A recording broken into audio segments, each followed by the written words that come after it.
Donald Trump has made his first public appearance since narrowly surviving an assassination bid during his Pennsylvania rally on Saturday evening.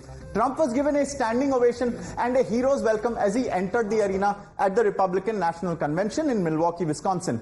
Trump was sporting a large bandage on his right ear, which was pierced by the shooter's bullet.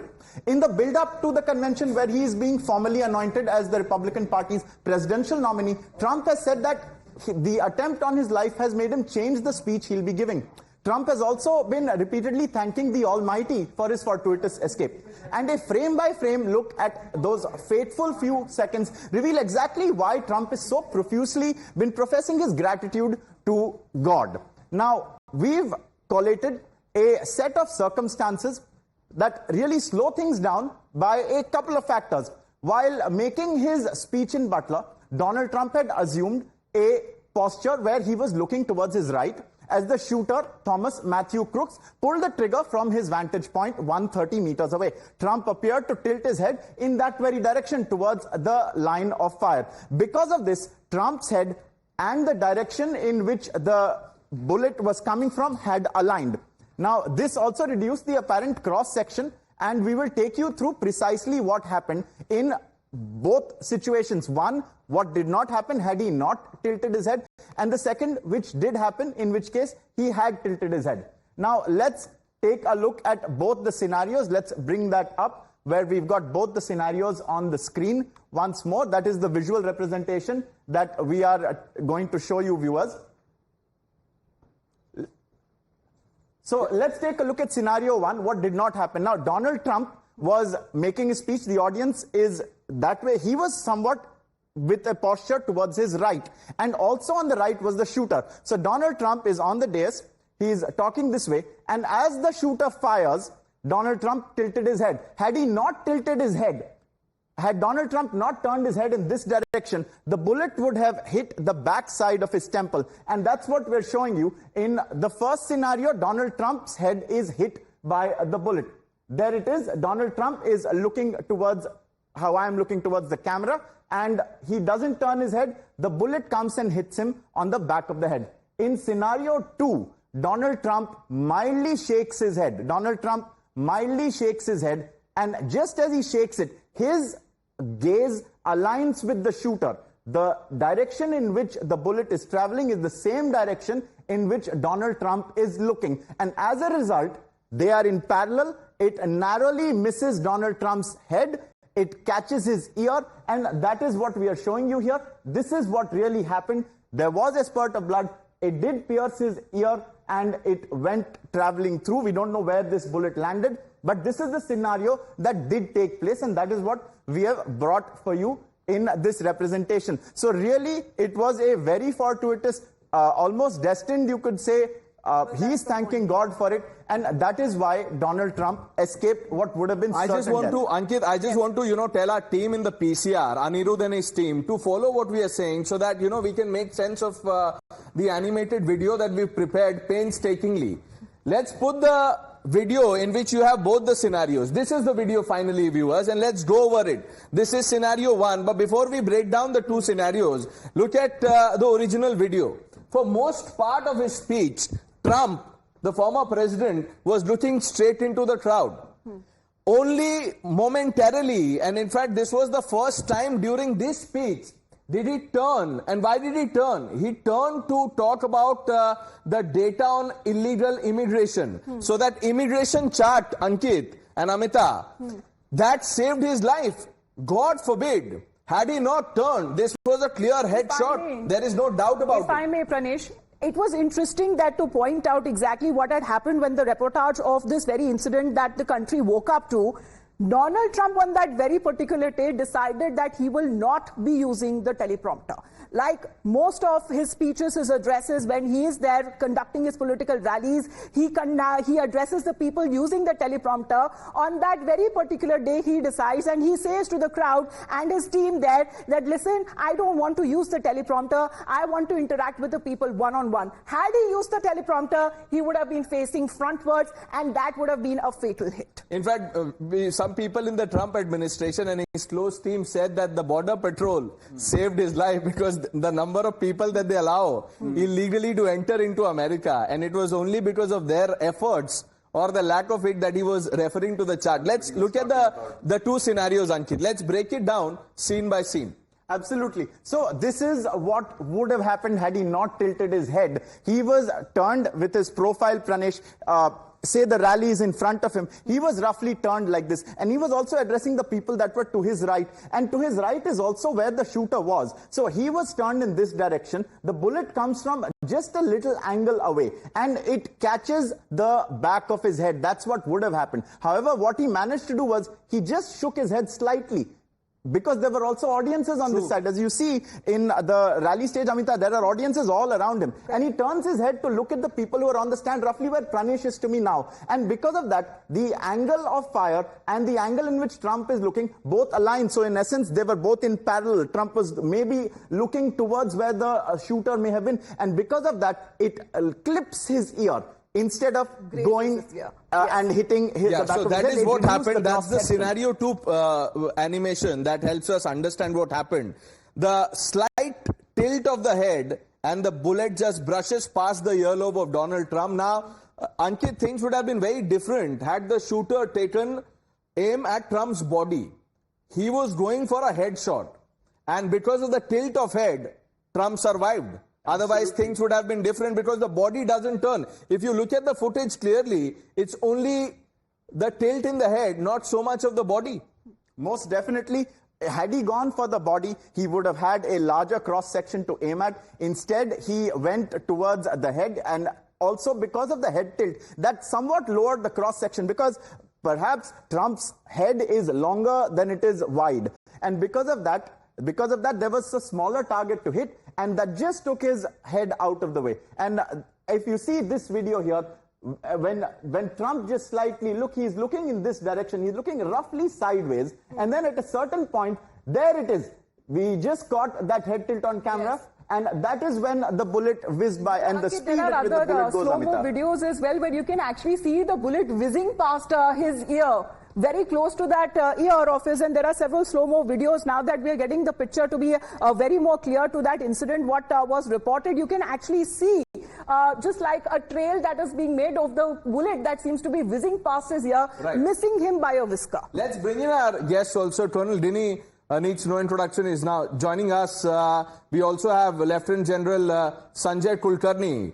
Gentlemen, good evening. Colonel Dinny, what do you make of this head tilt that now the world is talking about that saved Trump?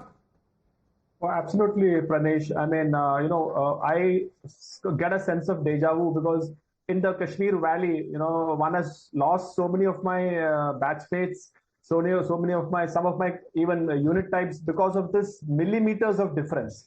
Millimeters of difference, they would have probably survived, and millimeters of difference, they are no more with us today. So that is how I see this slight tilt by Donald Trump looking towards the presentation which he was showing, and the bullet just kisses the ear and leaves him. Otherwise, the bullet would have hit the ear also and the brain also. And even if a millimeter of brain would have been touched, Donald Trump that would have been fatal for him. So I think it is, as everybody calls it, I too believe that it is divine intervention. I think we can see the signatures of God in Donald Trump's ears at this moment of time. Lieutenant General Sanjay Kulkarni, Ankit, let's put that to him. General Kulkarni, for most parts of the speech, Trump was looking straight. It's only at that moment that he turned to his right, thereby dodging the bullet. Absolutely. It reminds me that if I say that Trump trumps the cook, for a simple reason that invariably when you have a teleprompter, then you're focused and you're concentrating on the teleprompter. And when there is no teleprompter and there are charts, you're invariably looking towards the chart, looking this, and that the cook didn't probably feel that this would be the thing that would happen. And that is why you find that he's looking at the chart, and that slight turn to the right, you find that the bullet just grazed his earlobe, and he saw that what hit him because he saw the blood in his hand, and then he ducked. that is indicated that it had been touched anyway. And I also understand that, maybe like Kenny said, divinity, that has helped to Lord Jagannath has saved his temple. Otherwise, his temple also would have gone.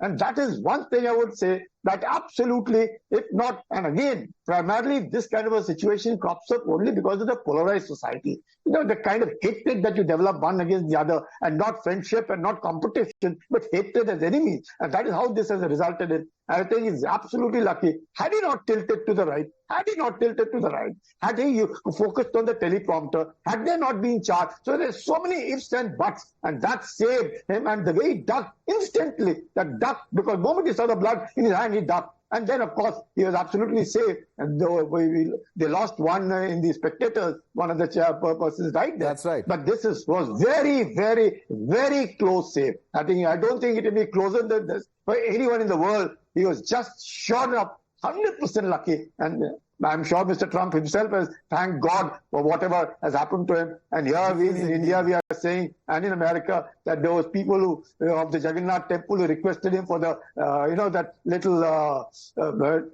he helped them what do you call the railway yard. Rath Yatra almost 4 decades ago. Right. That is one of the reasons that's being cited. It is an act of providence, perhaps, that saved him, Pranesh. But really, if you look at this video, and gentlemen, you too, and all the viewers at home, it really put things into perspective. And also, Pranesh, it is the fact that in the US rally venue, there are spectators on all sides. He's addressing, of course, in front of him, but there are stands on his right, on his left, even behind him. So let's just take it through, Pranesh, once more. Tell us what appears to happen in the first scenario. Split-second tilt that saved Trump. This is the original video, viewers, and you'll see, just now the bullet going past his head. But at the cost of repeating myself, I just want to say that if you see the original footage, which we have been playing out on Times now, for most part of his speech, he was looking straight into the crowd. And once again, it is important to underline that what saved his life, and in fact, he's spoken about it himself in his first address to the media, that had he not been referring to the immigrants, he would not have been alive. Right, that was the point he was trying to make. In fact, you do hear him.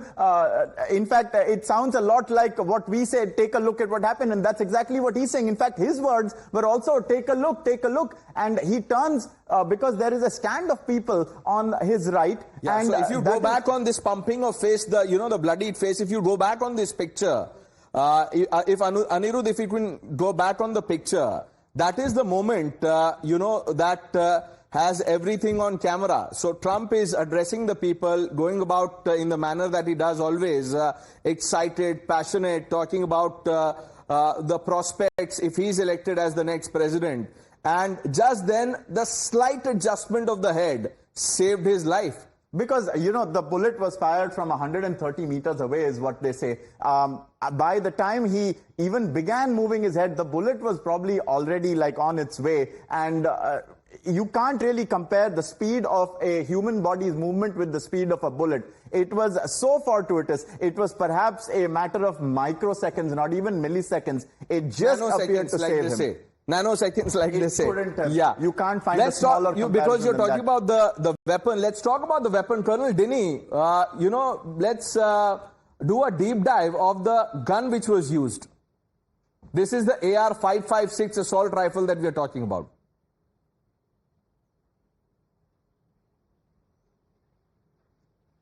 Colonel Dinny. Can you hear me? Yeah, we can hear you now, sir. Yeah.